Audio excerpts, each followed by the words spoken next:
nation's demand for oil increases daily. At the same time, our domestic production of oil decreases and our imports of foreign supplies continue to rise alarmingly. By 1980, this combination of conditions is expected to result in a U.S. imbalance of payments of more than $50 million a day, or $20 billion yearly. Meanwhile, the largest oil field ever discovered in North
to have our animals around.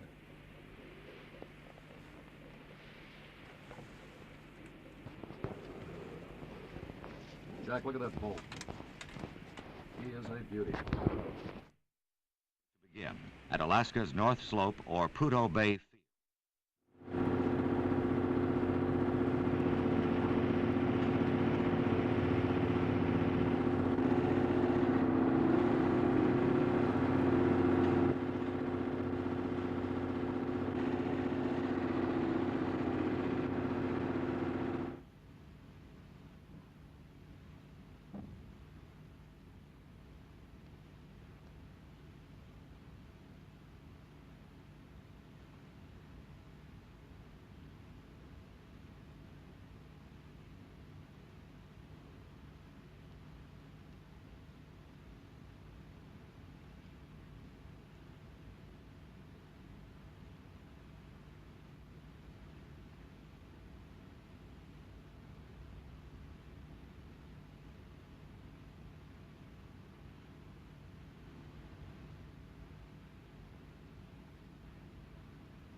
And you've heard it explained and you've seen with your own eyes.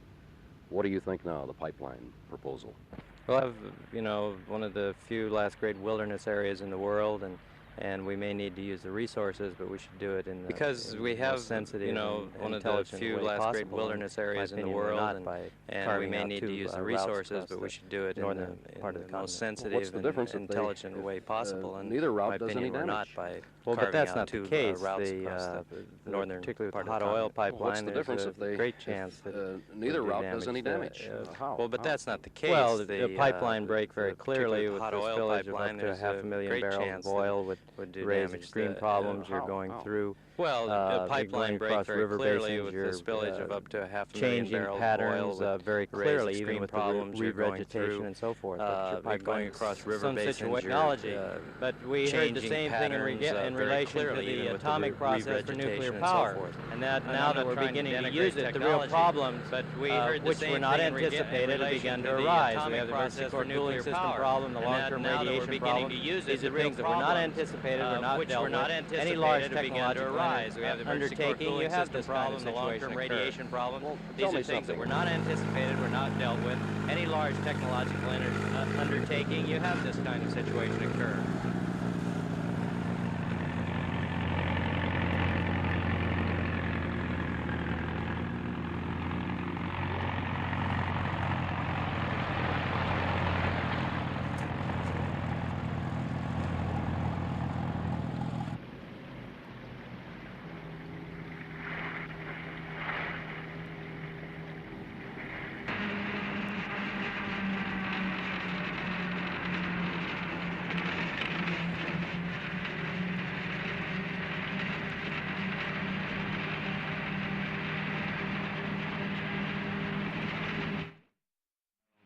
daily, the U.S. is spending $3.3 billion each year to import foreign oil.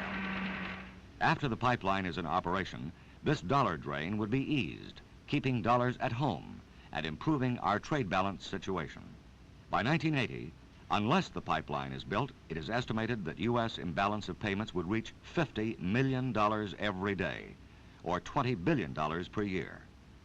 The oil companies which formed Alyeska Pipeline Service Company to build and operate the line already have spent about $400 million on the project.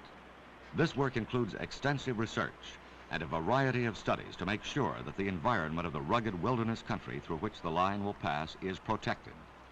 Here is a film record of some of those projects.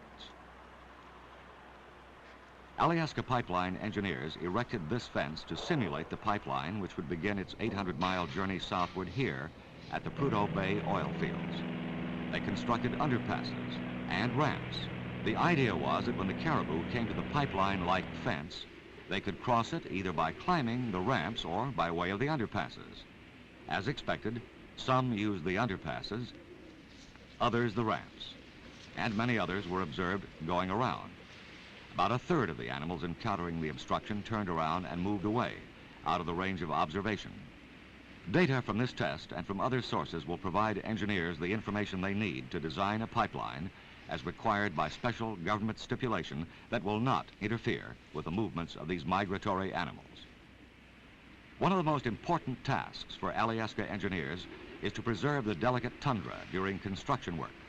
Much of the area which the proposed Alaska pipeline will traverse is covered by a spongy growth called tundra. The vegetation acts as insulation on the permanently frozen ground beneath. Damage to the surface, either sudden or gradual, which results in destruction of this insulation, can cause melting and settlement of the underlying permafrost. Engineers have found that gravel roads can be built using about 5 feet of gravel, which preserves the tundra and the permafrost. Runways, camps, drill sites all use gravel pads as an insulating material to help prevent the settlement that can be caused by building directly on the tundra without protecting it. Such equipment as large, low-pressure tired vehicles can travel the tundra without too much disturbance. Many of the buildings or structures are built on pilings that are placed in pre-drilled holes and then frozen back into the ground, re-establishing the permafrost around the pilings. These extend above ground, and the structure is built well above ground to allow ventilation to flow under the building to keep from transmitting heat to the ground. This technique has been used successfully in all areas of the Arctic. Research in vegetation for a road that will go alongside the pipeline was conducted to help prevent erosion and maintain the aesthetic quality of the area. This is an aerial view of the Live and Good Yukon Road, constructed by Alyeska Pipeline, which winds through 50 miles of Alaska wilderness northeast of Fairbanks. Eventually, this road will be extended to Prudhoe Bay. It will be incorporated into the Alaska highway system. Alyeska, working in cooperation with the University of Alaska, revegetated more than 400 acres of land alongside the highway to find out which kind of vegetation would grow best, preserve the beauty of the countryside, and prevent erosion. Other work consisted of extensive hot and cold pipeline testing. The hot line test was conducted at the University of Alaska in Fairbanks. The small buildings are heater plants which provided heat at a constant 160 degrees Fahrenheit in the test pipeline. Among the incidental things engineers confirmed is that the warmth from the line caused nearby ground vegetation to grow higher and thicker than normally. The cold line testing was conducted in the northernmost part of Alaska, a few miles from Barrow on the Arctic Ocean. This system consisted of 600 feet of buried pipeline and 400 feet elevated above ground, but covered with gravel. The sections of pipeline were especially instrumented to record the stresses on the pipe as it was exposed to the cold conditions of the Arctic. This section of pipe remained in the ground for 2 years, and engineers found there were no severe stresses that would cause any concern in the safety of the pipe. As a result of these tests and thousands of soil test borings, engineers have mapped a course that will take the warm oil through stable soils and rock for more than half its length. When the pipe must cross ice-rich, unstable permafrost areas, it will be elevated, or special construction methods will be used.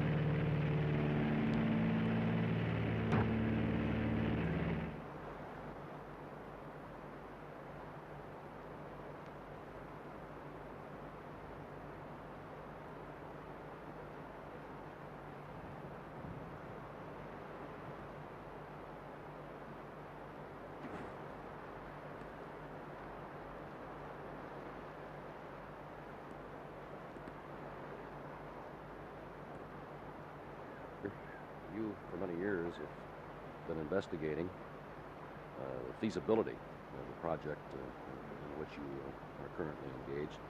And I suppose you've heard perhaps 100 different reasons why you shouldn't do it. I wonder if you have one overriding reason why you should do it. Well, yes, Pete, at least 100 reasons why. The overriding reason why, of course, we should do it is the need for energy. Well, yes, Pete, at least 100 reasons why. The overriding reason why, of course, we should do it is the homes, to run the factories, to the need for energy to... Our economy runs on energy. Keep the wheels turning in Southern California, to heat the homes, to run the factories, to heat the schools, and all the rest. Our economy runs on energy. As to the function of the pipeline, A, they say that animal wildlife will be endangered. B, have launched 1,000 tirades against the idea. Of Alaska and Canada. A, they say that animal wildlife would be endangered. From what I have seen with my own eyes this past few days, regions of Alaska and Canada, I would dispute that. Would be threatened. What?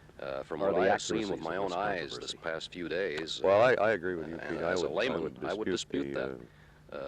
Dire consequences are the accuracies of this controversy? On the other hand, I'd have to say that I agree with you, Pete. The Arctic environment is fragile, and the construction process consequences that are predicted. Be very careful not to damage the environment. The principal hazard being disturbing the tundra or the insulating layer that protects the frozen earth from the sun. The principal hazard allowing erosion and degradation of the soil underneath. Tundra or the insulating layer that can be done, and as you know from seeing the test facility here at Sansu, allowing erosion millions of dollars have been spent in research to develop means by which this can be done. Through which the tankers would travel to get to Valdez, is among the world's most beautiful areas, a favorite spot for tourists, fishermen, and those who love the beauty of nature. Perhaps the most spectacular scene in the Sound is Columbia Glacier.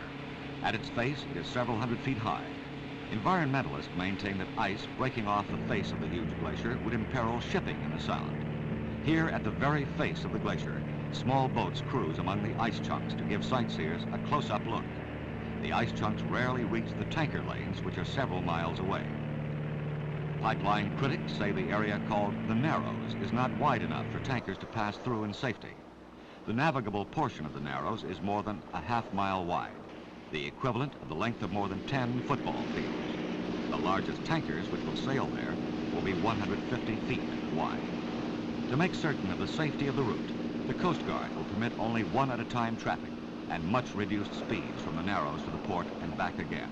This and other navigational aids and required ship-to-ship communications, central control, radar, and so forth will be under strict supervision. The tank farm, which will be in this area, will be built on bedrock to lessen the likelihood of damage from earthquakes.